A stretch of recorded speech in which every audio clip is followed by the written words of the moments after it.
to Rotofanatic.com's Quality Start. It's September 9th. Yeah, feeling the energy. Good to be back here after the Labor Day break. We're in the final stretch run here. This is it. We got 19 more days or so, and that'll be it. September 27th is coming up pretty quick. But in the meantime, will we see another grand slam from the San Diego Padres? Tuesday night saw another one. Wil Myers went yambo with a grand slam to opposite field, right over the fence at Petco Park. It was lovely. In a demolition of the Colorado Rockies. The Colorado Rockies either play really tight games or they get dismantled.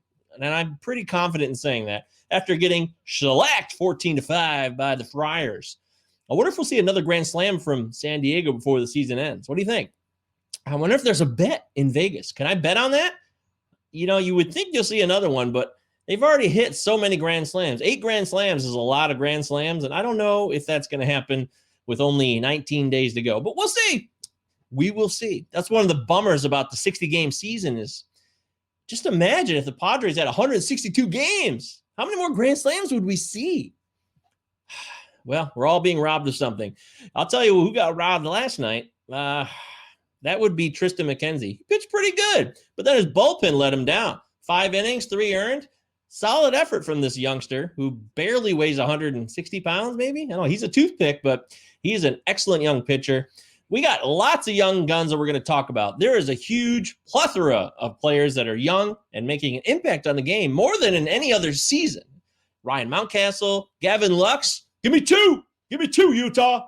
That's right. Gavin Lux has got something to say about being a bad player and then being a good player.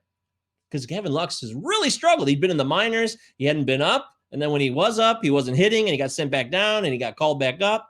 And now he's hitting the ball like he should, as everyone expected him to. And that leads me into hot streaks and cold streaks. Dave Funnell's weekly piece on Rotofanatic.com is now available. You want to hear about Gavin Lux getting hot? You want to hear about other players who are riding high right now, dominating the baseball landscape?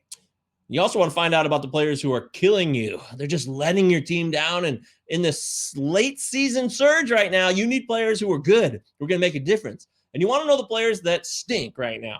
Unfortunately, it happens. It's just part of baseball. So read Dave's piece, especially if you're in a playoff scenario. If you play head-to-head leagues, you got playoffs starting up.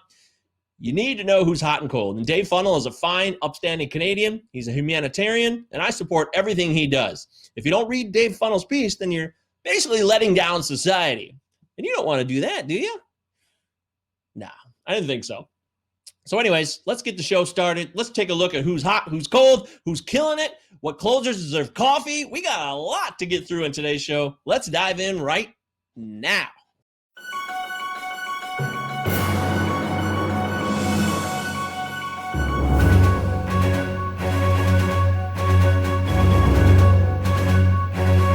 Take it easy, dude. Oh, yeah. I know that you will. Yeah, well, the dude abides. The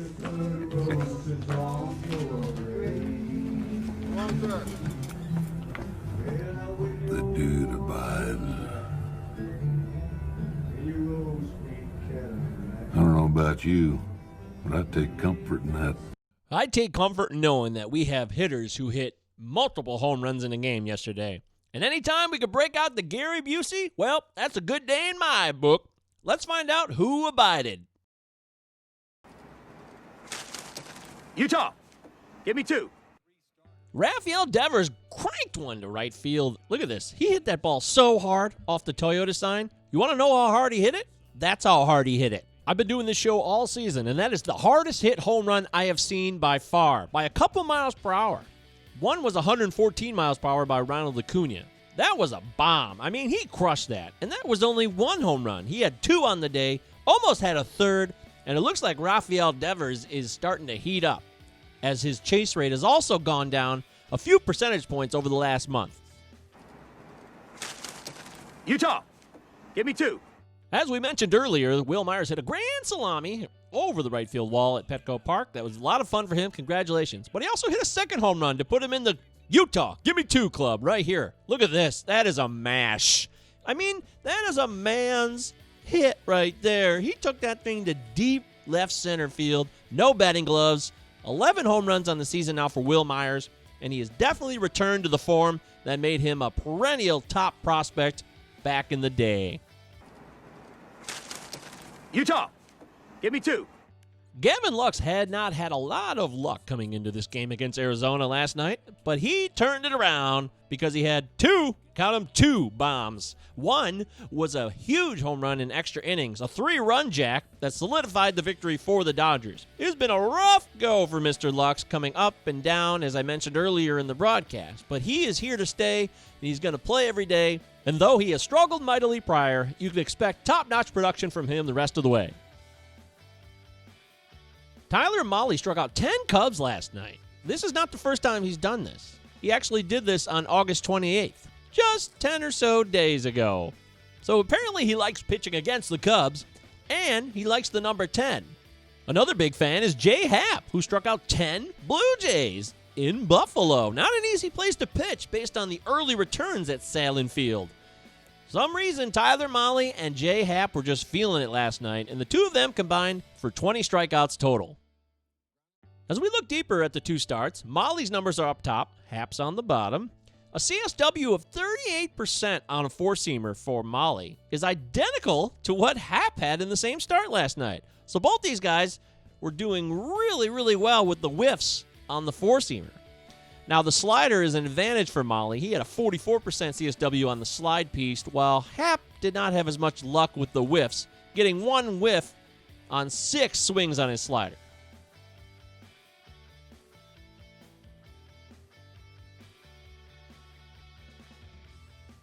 Young guns are on the scene, and they're making an impact, and I'm loving it. Ryan Mountcastle, Bobby Dahlbeck, Brent Rooker of the Twins at his first home run.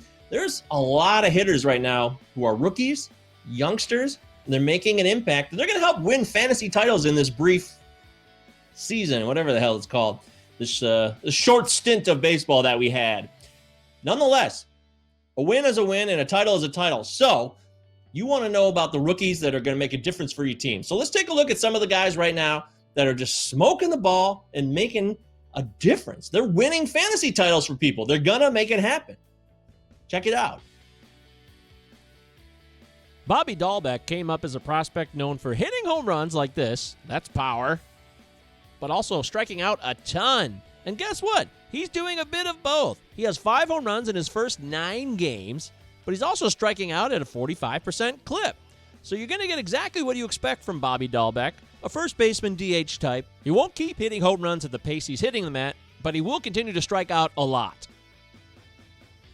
Alec Bohm has had a charmed existence since he got called up by the Phillies. He's had 2 walk-offs. He's solely responsible for them. One was a sac fly, and then yesterday in the doubleheader against the Red Sox, he had the game-winning base hit to left field, driving in 2 runs. Alec Bohm is a 3rd overall pick, very highly touted player who has the pedigree, and he's already showing the production. He's not hitting with a ton of power so far, but he's hitting the ball hard, and he's making good contact. His skills combine for a top-notch player who's going to make a difference for your fantasy team now and for many, many years to come, especially in Dynasty. Josh Rojas is an intriguing player. He made an incredible play last night. This was a double play. Yes, he did slide his foot across second base as he snagged that ball hit by Corey Seager. Josh Rojas can also play offense. He plays shortstop, obviously, but he can run and hit for power. And in a cup of coffee last year, he showed some promise. He's not going to wow you. He's not going to rewrite the record books necessarily, but I certainly think Rojas is a guy that warrants consideration on your roster in 15-team leagues and deeper. Ryan Mountcastle is a pure hitter, plain and simple. He's not hitting the ball super hard. He's barreling the ball well, but the power doesn't show through the exit velocity right now. And people are saying he's hitting a lot of ground balls, but the production speaks for itself. And although the StatCast numbers don't show it, he has plenty of pop, and he's going to be a stellar hitter for the next 10 to 12 years. This is a professional hitter for sure. His K rate is very good for a youngster, and he walks plenty. I love Mountcastle.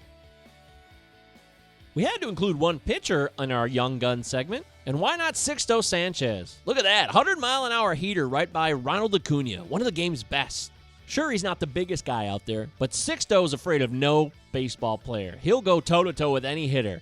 And the way he's getting results right now with consistency with the fastball at triple digits and then the changeup, that's the real key. He uses that changeup a lot, 26% of the time, in fact, and that's where he gets the Ks because he can blow it by him, but when he throws the off speed, then the hitters are really crossed up.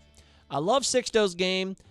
He's got a bright future as a possible ace of this Marlins rotation, although it'll be a great competition between him and Sandy Alcantara going forward. He loves it. He loves it. But that's not what I'm gonna do. Here's the tale of the tape of those who left their teammates on base. We had a dead heat in Tuesday's action. Fives across the board, crazy fives. Eddie Rosario, Mitch Moreland, Marcus Semien returned to action, and then he left 5 Oakland A's on base. But he would not be outdone by his teammate Matt Olson, who also left 5 on base. Olson still hitting under 200, but he did hit his 11th home run of the season in a twin bill with the Astros yesterday. Rhys Hoskins has been playing much better over the last month, but he did leave 5 players on base yesterday. Put that coffee down.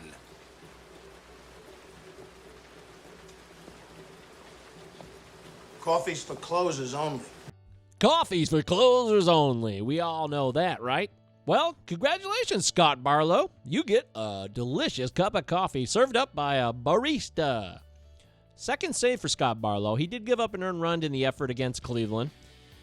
Greg Holland also pitched in that outing, so Holland's in the mix, and his stuff looked better, frankly. But Barlow could be counted on for saves, so if you're desperate, go for it. Rafael Dolis got his 3rd save of the year. Now, this is a mystery because it's been an up-and-down affair for Toronto all season. Ken Giles has been working closer to returning, so he could be on the brink of taking back the closer's role if he comes off the IL. Tony Watson is just the latest Giant to get a save, as they've had a rotation of 3 different players, from Coonrod to Rogers, and Jeremy Jeffress seems to be the closer for now in Chicago with his 6th save. Wednesday's got some tasty matchups pitching-wise. You got Corbin Burns versus Matt Boyd in Detroit right here, my hometown. We're in the backyard where Comerica Park resides. I can't wait to see if Burns can keep it rolling. He's been on a tear. And then Boyd has kind of been resurgent after he really got off to a rough start.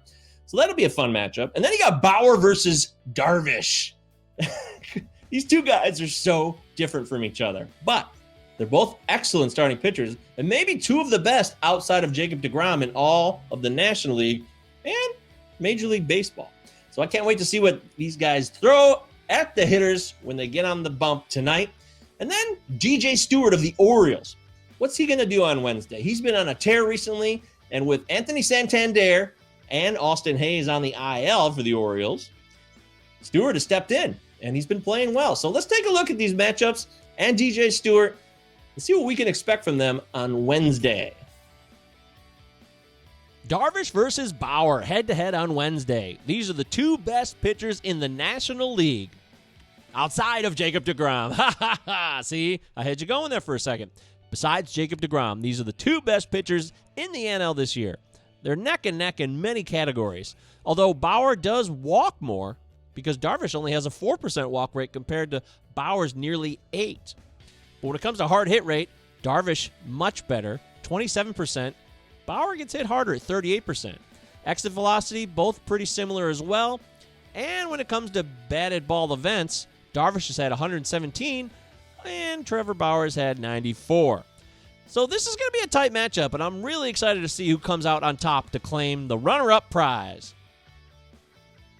Burns and Boyd. They sound like buddies. Burnsy and Boyd going head-to-head at Comerica Park on Wednesday. Burns walks a lot of guys. Though Boyd has walked less, he has not struck out as much as he did last year at a 25.8% clip. Burns strikes out a lot of guys, and he's also not given up an earned run in his last 2 starts. So will Burns' good luck continue, and will Boyd's resurgence continue? Both could happen, but maybe one of these have to give, and I can't wait to see what happens today. And lastly, I want to see what happens with DJ Stewart. He's been on a tear recently. 4 home runs in his last couple of games, including a 2-homer game against the Yankees over the weekend. With Anthony Santander and Austin Hayes on the IL, DJ Stewart has had the opportunity to play every day, so the at-bats are there. He's also a first-round pick back in 2015 out of Florida State. So he's got the pedigree and he's got the talent. It's time to put it all together with the playing time and hopefully have a strong finish to this season by continuing this hot streak that he has begun. And now it's time for This Day in Fantasy History for September 9th.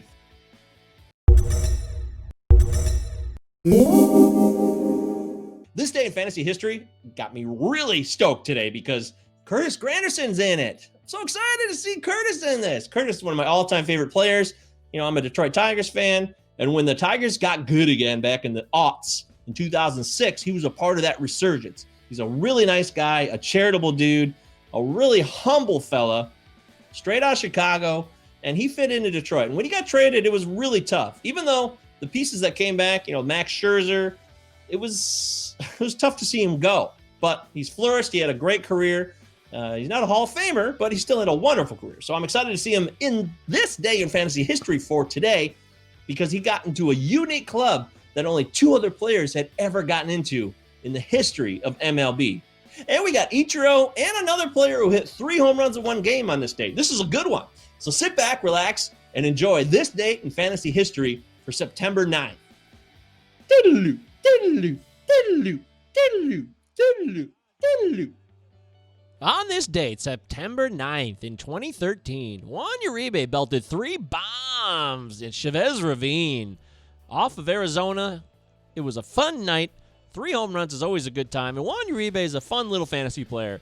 He's not somebody that I always had on my team, but I'd pick him up every once in a while when I needed to fill in for middle infield. Congratulations, Juan Uribe. You had a 3 home run night, and they'll never take it away from you. Ichiro joined rarefied air on this date, 2010. Ichiro, 10 straight seasons of 200 hits. That is so ridiculous. I can't even comprehend that. And in this era of 3 true outcomes, this will never be done again. I don't see this ever happening again unless there is a tremendous shift in the game. Ichiro is a one-of-a-kind, unique player, a true Hall of Famer, and in my book, the all-time hits leader. There goes Curtis. 1-2 pitch off the plate inside. Throw down to second. Not in time. And that ball goes into center field. Curtis will hold. And Curtis Granderson has just become one of the true rarities in baseball. And this crowd knows it. 20 doubles, 20 triples, 20 homers, 20 stolen bases. There are only 2 other players in the history of Major League Baseball who can say they've done that in one season. Everybody on their feet here at Comerica Park. The incomparable Dan Dickerson said it better than I ever could. So congratulations, Curtis. You joined a unique club that I didn't even know existed. And I will always remember Curtis fondly for his effort and for his kindness.